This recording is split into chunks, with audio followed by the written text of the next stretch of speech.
हरे कृष्णा, राधे राधे। आप सबका वेलकम है वृंदावन सखी में। तो फ्रेंड्स, आज हम जानेंगे बिहार पंचमी यानी बांके बिहारी का जो उत्सव आ रहा है, जन्मदिन आ रहा है, जिसको हम ये हैप्पी बर्थडे भी बोलते हैं। तो उस पर हम अपने लड्डू गोपाल जी की सेवा किस प्रकार करें और बांके बिहारी का जन्मदिन घर में हम अपने गोपाल जी के साथ किस प्रकार मनाएं। तो देखिए, मेरे गोपाल जी सर्दी है, सर्दी में बैठे हुए हैं और इनका हम सबसे पहले कराएंगे स्नान। तो आइए, सबसे पहले हम गोपाल जी का स्नान कराते हैं। तो स्नान हम चंदन से भी करा सकते हैं, दूध से भी या पंचामृत से भी करा सकते हैं। तो आप स्नान ठाकुर जी को इस तरह से करवाएं। आप देखिए, हमारे गोपाल जी स्नान करके तैयार हो गए हैं। अब करेंगे हम इनका श्रृंगार। तो आप प्रयास किया कीजिए कि अगर बिहार पंचमी आपको पीले रंग के वस्त्र मिल जाएं तो सबसे बढ़िया, नहीं तो कोई भी सुंदर से वस्त्र आप गोपाल जी को धारण कराएं और सुंदर सा श्रृंगार करें। अगर आपके पास जुगल जोड़ी हो तो आप उनका भी, जो बांके बिहारी का स्वरूप होती है, आप उसका भी श्रृंगार कर सकते हैं। और अगर आपके पास बांके बिहारी जी का पट है तो पट का भी श्रृंगार आप कर सकते हैं। तो अब ठाकुर जी को हम कंगन पहनाएंगे। तो देखिए, भक्त शिरोमणि स्वामी हरिदास जी, आपने उनका नाम सुना होगा। उन्होंने ही निधि वन रास में जो है हमारे बांके बिहारी जी को प्रकट किया। राग गा के उन्होंने बांके बिहारी जी को प्रकट किया। और हमारे ब्रज में तो ये उत्सव बड़ा भारी उत्सव मनाया जाता है और बहुत धूमधाम से मनाया जाता है।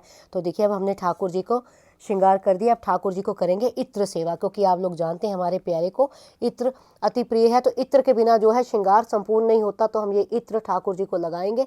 सारे विग्रह पे ठाकुर जी के श्री अंग पे हम इत्र लगाएंगे। और देखिए, ठाकुर जी भी कितने सुंदर लग रहे हैं और कितना मंद मंद प्यारे मुस्कुरा रहे हैं, क्योंकि आज है उनका जन्मदिन।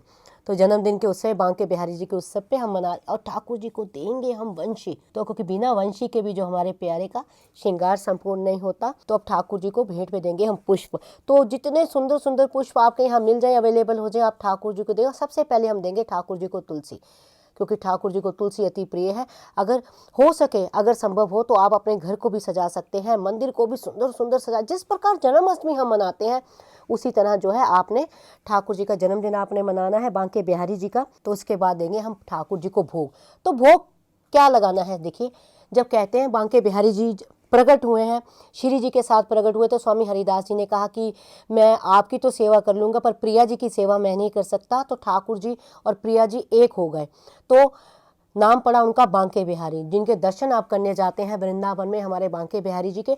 तो जब कहते हैं स्वामी हरिदास जी ने उनको प्रकट किया, तो स्वामी हरिदास जी ने अपने हाथों से या इस तरह देखिए हलवा बना के ठाकुर जी को खिलाया है बांके बिहारी जी को। तो इसलिए आज के दिन जो हलवे का भोग विशेष लगता है, जो भी आपने घर में पूड़ी बनाई है, कड़ी चावल इत्यादि जो भी आपने बनाया है, आप ठाकुर जी को भोग में दे सकते हैं। लेकिन हलवा का भोग जो होता है आज के दिन विशेष होता है। तो देखिए, मैंने कड़ी चावल बनाए हैं और मेवों का भोग मैं ठाकुर जी को लगा रही हूँ। और कुछ आज हम अपने हाथों से ठाकुर जी को भोग लगाएंगे। ये कड़ी पकौड़ी, वैसे भी मैंने कड़ी पकौड़ी इसलिए बनाई क्योंकि हमारे ठाकुर जी को कड़ी जो है अति प्रिय है। तो हम ठाकुर जी को सबसे पहले कड़ी का भोग लगाएंगे। ठाकुर जी भी बड़े चाव से पाते हैं। उसके बाद हम ठाकुर जी को थोड़ा सा जल पिलाएंगे। तो सारे भोग में मैंने तुलसी दल डाल दिया, क्योंकि बिना तुलसी दल के हमारे जो ठाकुर जी हैं भोग ग्रहण नहीं करते हैं। फिर उसके बाद जो है हम ठाकुर जी के आगे दिया प्रज्वलित करेंगे, क्योंकि पहले हम ठाकुर जी को भोग लगाएंगे, फिर ही हम ठाकुर जी की आरती करेंगे। तो हम ठाकुर जी की आरती करेंगे। ठाकुर जी भोग पा रहे हैं, हम ठाकुर जी की आरती करेंगे बड़े ही भाव से, बड़े ही प्रेम से। आप चाहें तो आप कपूर की भी आरती कर सकते हैं, आप चाहें तो दिए से भी आरती कर सकते हैं। लेकिन एक बात का विशेष ध्यान रखें, जब भी आप ठाकुर जी के आगे दिया जले, क्योंकि मुझे काफ़ी प्रश्न आते हैं कि दीदी हम इस घी की जला सकते हैं, उस घी की जला सकते हैं, लेकिन आप इस बात का विशेष ध्यान रखें कि ठाकुर जी के आगे जब भी जोत लगती है तो देसी गाय के घी की ही लगती है, यानी शुद्ध घी। आपको उसी की ही जोत लगानी है और ठाकुर जी को बड़े प्रेम भाव से आपने आरती करनी है। और आरती करने के बाद हम ठाकुर जी के आगे इस दिए को रख देंगे और हाथ जोड़ के ठाकुर जी से प्रार्थना करेंगे, हे ठाकुर जी, जो हमने आपकी पूजा की है उस पर आप प्रसन्न होएं और आपको जन्मदिन की हार्दिक हार्दिक शुभकामनाएं ठाकुर जी। और आप हमारी दिन दूनी रात चौगनी जो है हमारी भक्ति बढ़ाएं और हमारी सभी मनोकामनाओं को आप पूर्ण करें। तो आई होप आपको पता लग गया होगा कि हम अपने घर में बैठे बैठे किस प्रकार लड्डू गोपाल जी के साथ ही बांके बिहारी का जन्म उत्सव बिहार पंचमी घर में मना सकते हैं। फिर भी अगर आपके मन में कोई संशय, प्रश्न, क्वेश्चन, क्वेरी हो तो मुझे आप कमेंट बॉक्स में लिखिए।